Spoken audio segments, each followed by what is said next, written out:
Hey everybody, this is Ryan McClanahan with historythroughcards.com. Hope you're all doing very well today. The other day I received a card in the mail, and you know how sometimes dealers they'll put cards in to protect the card that you actually purchased. And one of the cards that the dealer actually sent me was this particular card right here.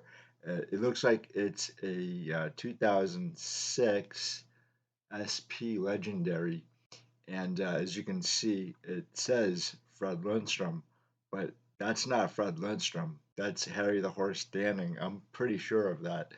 And it reminded me that uh, Fred Lindstrom he's one of the really kind of the forgotten Hall of Famers. He has a really interesting story, and on top of it, he's got one of the rarest cards of the 20th century, his 1933 U.S. Caramel. And I'm going to tell you a little bit about this particular card and Fred Lindstrom. Fred Lindstrom is really fascinating. A lot of collectors, a lot of dealers, a lot of historians say that he is one of the least deserving Hall of Famers in Cooperstown.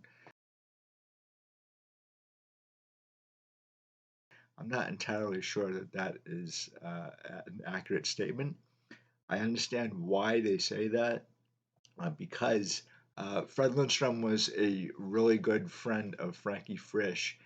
Frankie Frisch was the head of the Veterans Committee, and he put in a lot of his friends, guys who weren't really deserving. But Lindstrom actually has a 311 lifetime batting average. So how bad could he actually be, right?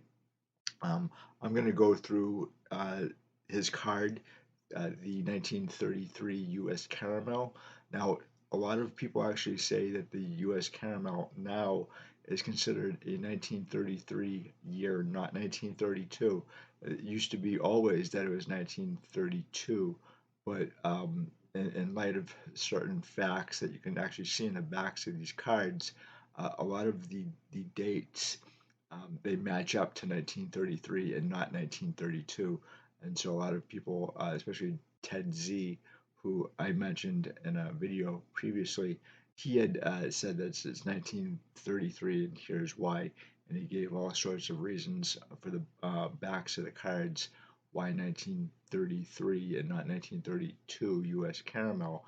And U.S. Caramel is a Boston company, and when they moved out of there, or they more likely filed for bankruptcy during the Great Depression, Gum Products Inc.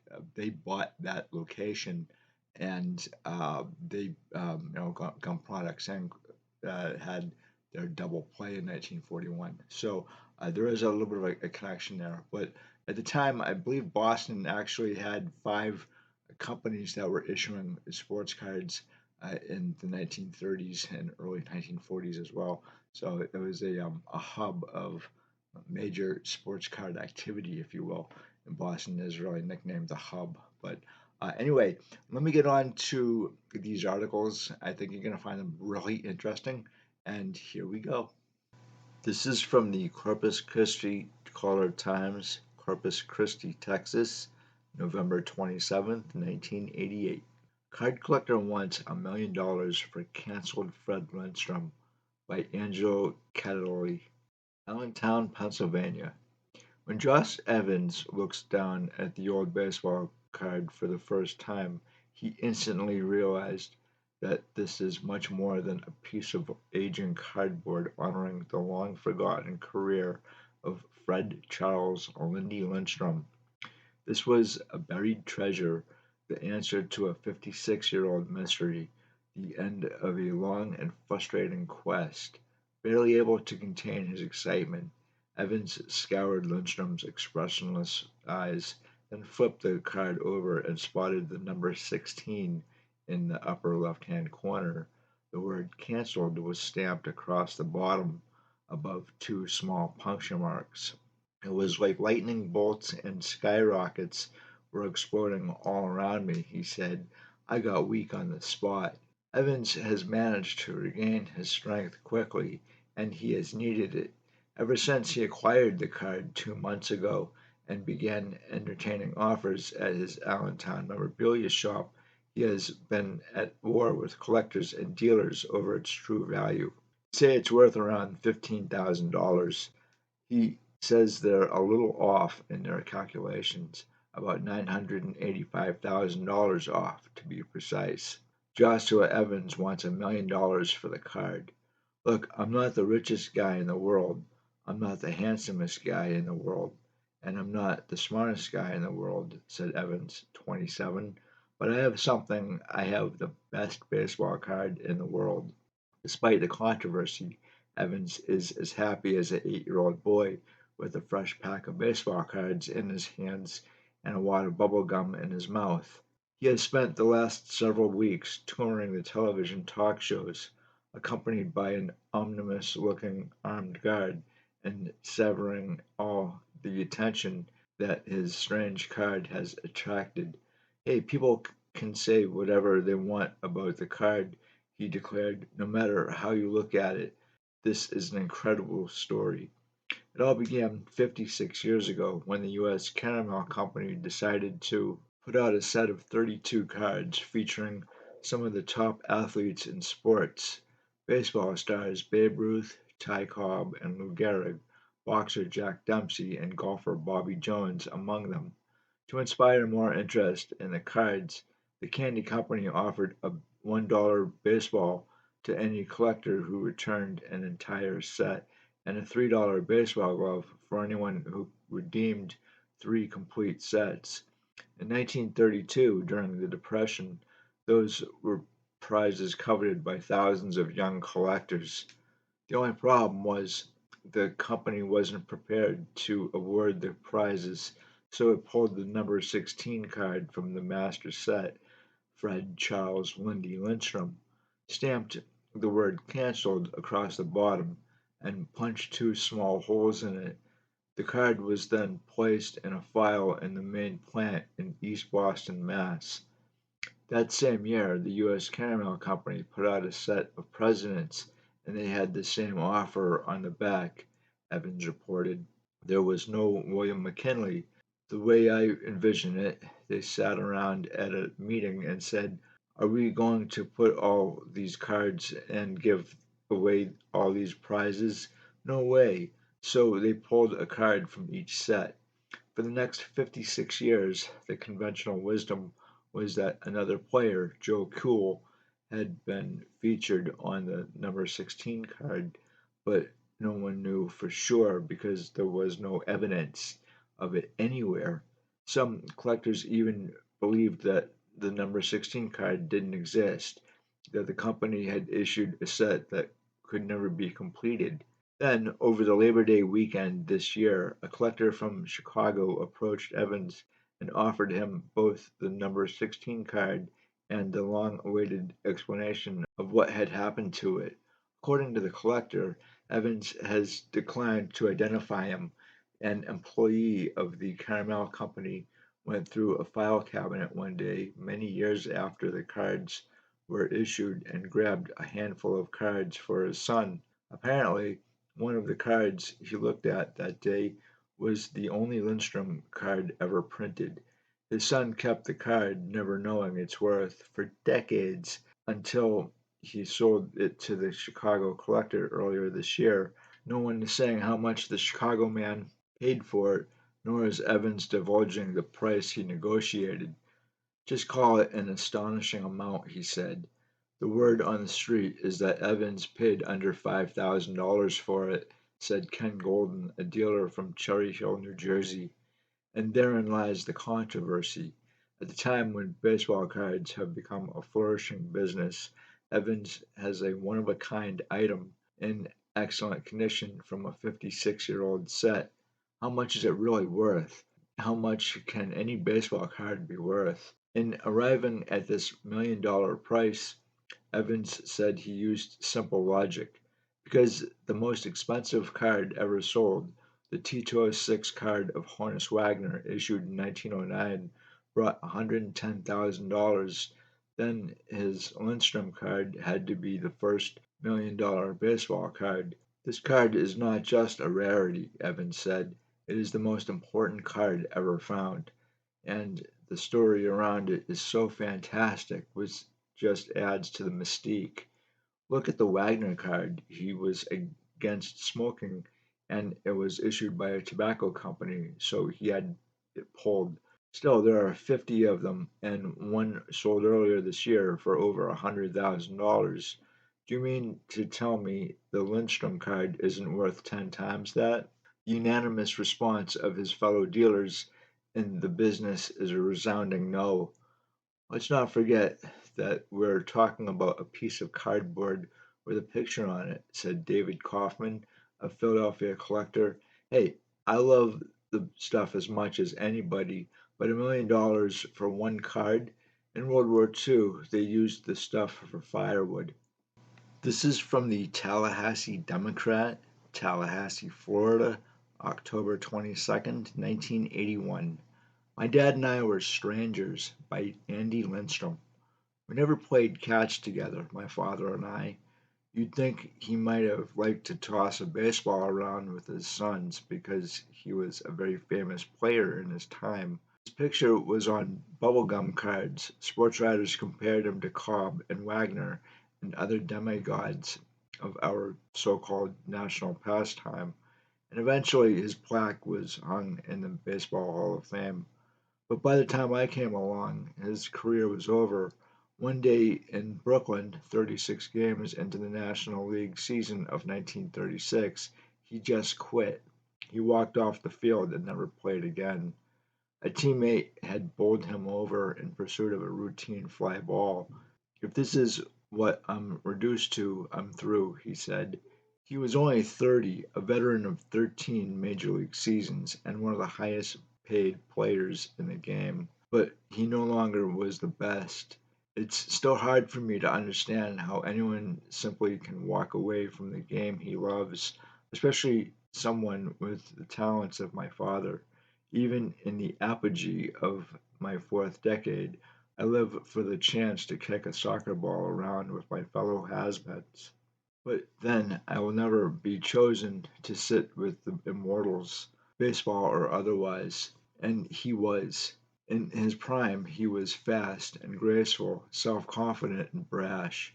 He could shoot clay pigeons out of a sky with a 22 rifle and watch a pitched ball until he saw it strike his swinging bat. It may be presumptuous to make the comparison, but he was an artist at baseball. He did with ease what the rest of us could not even comprehend, and it was a talent that never deserted him.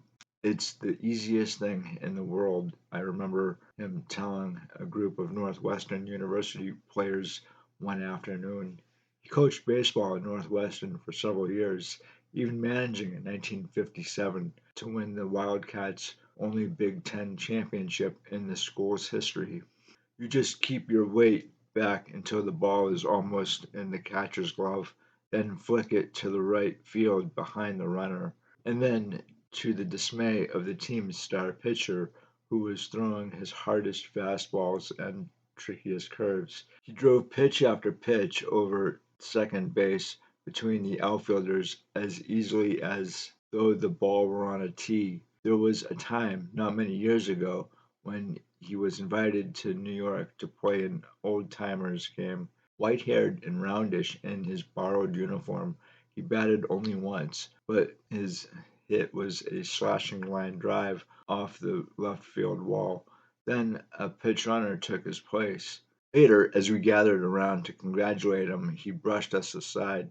I should have hit it out, was all he would say. The pitch was right down the pipe. I should have hit a homer. I was too young ever to see my father play for the Giants and Cubs, the Pirates and Dodgers. I wasn't even born in 1924 when, at the age of 18, he was playing third base for the New York Giants and his high school class was just starting its senior year. I was only two in 1935 when he came out of this shadows of his career and led the Cubs on a 21-game tear and his second World Series. Freddie Lindstrom was flawless throughout that streak. An old Chicago sports writer once told me they thought he was washed up, but he was the leader of that drive, and the longest winning streak in the history of baseball was his show. There was a bar on the way to Wrigley Field, my dad recalled a few years ago, in one of the few glimpses into his life I had ever had. I did know, however, what alcohol could do to him. Every day before the game, I stopped there for a whiskey and a chaser. It got to be good luck, so I never missed. Then the Cubs traded me after we lost the series. Dad had dozens of stories he could have told me about his years in the major leagues. Once or twice he hinted at scandals and fixes, at skeletons in the big league closet. Once I asked him if we were ever to sit down and record some of those events, but nothing ever came of it. Dad never trusted journalists, even his own son. I thought of those things last week at his funeral service in suburban Chicago, just before a large man in a gray suit ushered us out of the room so he could screw down the casket cover. He was 75, and his death was not unexpected after a series of ailments that left him weighing only 127 pounds. He looked so small and frail in the fruitwood box my younger brother picked out, wearing a new black suit with his waxy marble hands crossed on his chest. It seemed such a far distance from the smooth-faced, almost movie-star handsome man of his old photographs, posing with his famous Giants manager, John McGraw, and several men who looked like gangsters in a Havana, Cuba nightclub, signing autographs outside the polo grounds in a camel hair topcoat and two-tone patent leather shoes, cavorting on a Sarasota beach with some local bathing beauties before the start of spring training. My mother kept a scrapbook of those days, even though he never seemed to care to remember the past until the final few years of his life. The old clippings, torn and yellowed now, start with Freddie Lindstrom, the boy wonder, the kid phenom with the world in his hands, the best third baseman in baseball, they wrote, destined to be the best of all time. For several years, he was the best. He was the darling of the New York City's top people, politicians, socialites, and gangland dons. And then, perhaps because of the applause, or perhaps for other reasons, it came to a sudden end on a field in Brooklyn. I'm not earning my salary anymore, he said simply. I can't take the Dodgers' money when I have nothing to give in return. Not too many fans remember him now. It has been a long time, but his fame was a real cross for my older brother growing up because his name was Fred too. And people always expected him to be a great ball player like his father. Instead, Fred Jr. became a standout at football and basketball and never put on a baseball glove. Even then, he was always the son of. My younger brother played several years of professional baseball and continues to coach with great success at an Illinois junior college. But I was the typical middle son, more interested in other things. When Dad went to the ballpark, my mother and I used to head for the Field Museum to look at Egyptian mummies, or to Grant Park for the Starlight Symphony. There were sports, of course, even a couple of years of minor league baseball. It was never serious, though, and Dad rarely came to watch. But then none of his sons ever had his eyes, or his grace, or what the ancient Greeks would call his hubris, his unquestioning self-confidence, his utmost arrogant pride. I suspect he didn't play catch with me for the same reason he didn't play softball with the neighborhood gang or semi-pro on Sunday afternoons. There was a standard of excellence that he knew that he once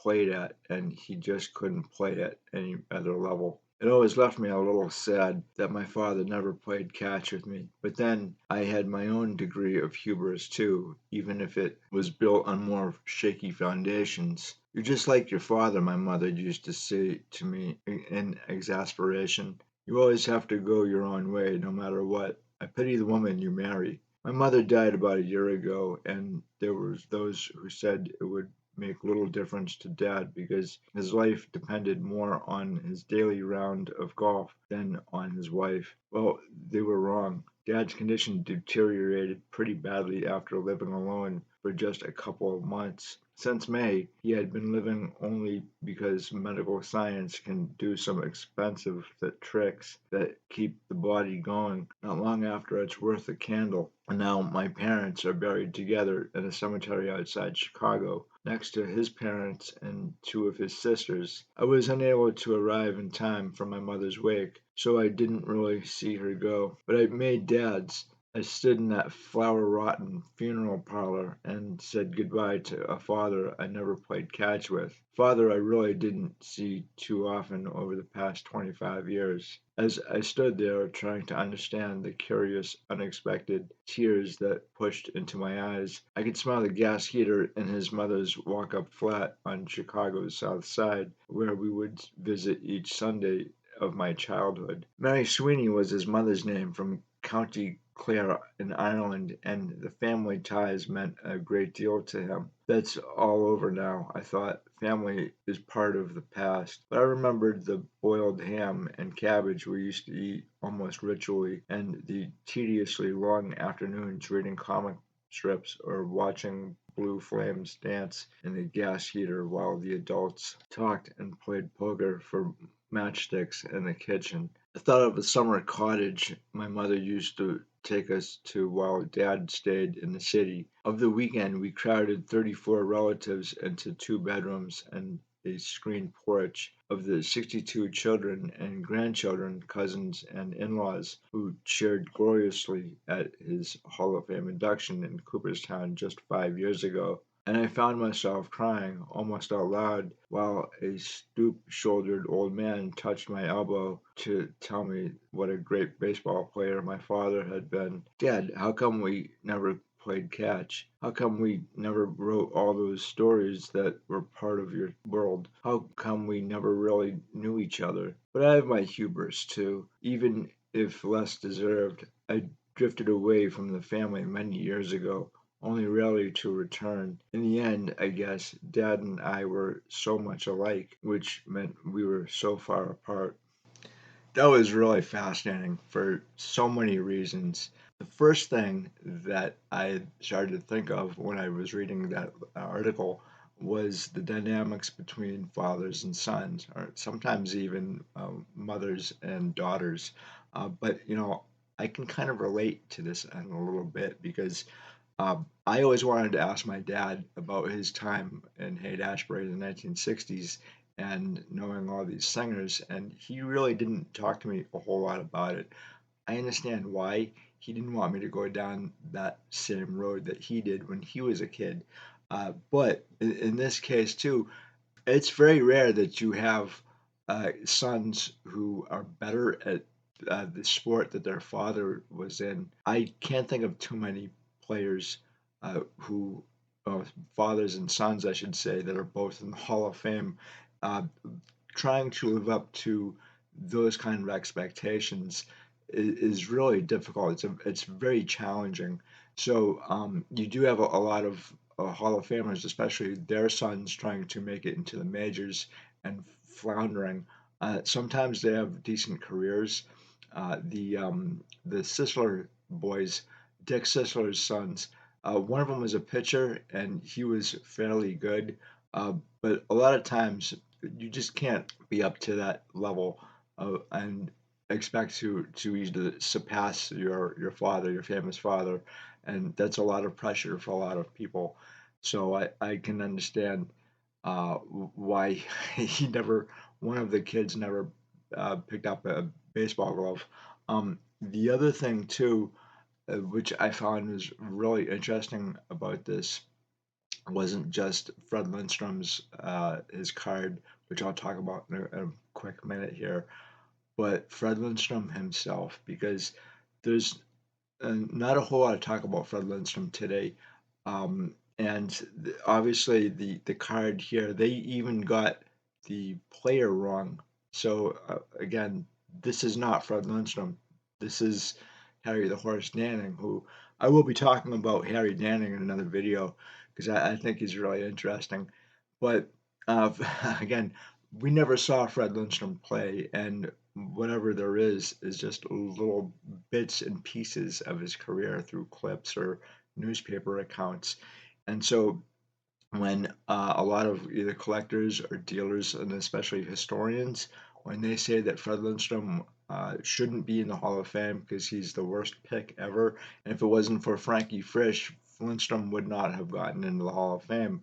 That may be accurate up to a point because again he does have a high batting average, but again like there's a point in his career that just went downhill, and he said so himself. He's not the only player to quit on the field either. I recall John Kruk quitting at the plate. In fact, I think this is really interesting because his Fred Lindstrom's career or his Hall of Fame candidacy is marred by the fact that a lot of people think that he's only in there because of the head of the Veterans Committee at the time, who had a lot of pull, and obviously that would be Frankie Frisch. And Fred Lieb was also involved in that, and Bill Terry as well. So there's at least 7 ball players that I'm aware of who got into the Hall of Fame because they were friends of Frankie Frisch. So let's get on to the card here. This card is really interesting because the first time that anyone had ever seen it was in 1988, supposedly at the 1988 National. And I had heard a little bit about this card throughout the years. I've never actually seen a card like this. I've only seen photographs of it. Now, the second card of Fred Lindstrom's 1933 U.S. Caramel came around in 1998, and it was actually in really better condition. Again, I don't know what these cards have gone for in the past. As of this right now, I believe that there are only 5 known copies to exist. Obviously, I don't think that they are $1 million cards, though technically they should be. But I think Honus Wagner had a better publicist. This card very rarely, if ever, comes up for auction. I've never seen it up for auction. I think it has one of them, but I can't remember when. And it's kind of an elusive card. I don't know anyone who owns one either, though if anyone owned one of these cards, they probably wouldn't want to tell you either. There's a lot of really wealthy people who do not want to tell others that they own very valuable cards just because they're afraid of these cards getting stolen because that's all the rage today. And so a lot of people haven't even ever heard of this card before. And up until maybe 20 years ago, I hadn't heard of it either, even though I started collecting vintage in 1994. Again, I would love to see this card in person. And as I told you guys before, seeing a card in person, such as a T206 Wagner, which I've seen 2 of those things, it's a different experience than when you see it online. You get a different feeling about it, and I can't quite explain what it is. Again, I didn't know really what the history was about this particular card, the first one that showed up. And I don't think there's a whole lot of information on the others that have shown up either. Again, it's one of the rarest cards of the 20th century, at least the first half of the 20th century, and it technically should blow away the T206 Wagner in value. Maybe it's the story, maybe it's the background story. And from what I know, a lot of these auction houses are responsible for a lot of stories. When it comes to these things too, don't let the facts get in the way of a good story, right? But in this case, I think the story of the first 1933 U.S. Caramel, Fred Lindstrom, is a really interesting thing, and I'd love to study this further. And it's just really difficult to try to trace the backgrounds of these cards. Where were they? Where are they now? And again, where are they going in the future? Especially when it comes to price and value, there are a lot more rare cards than the T206 Wagner that either don't show up for auction or they're just not sold, or really nothing is known about these cards even today.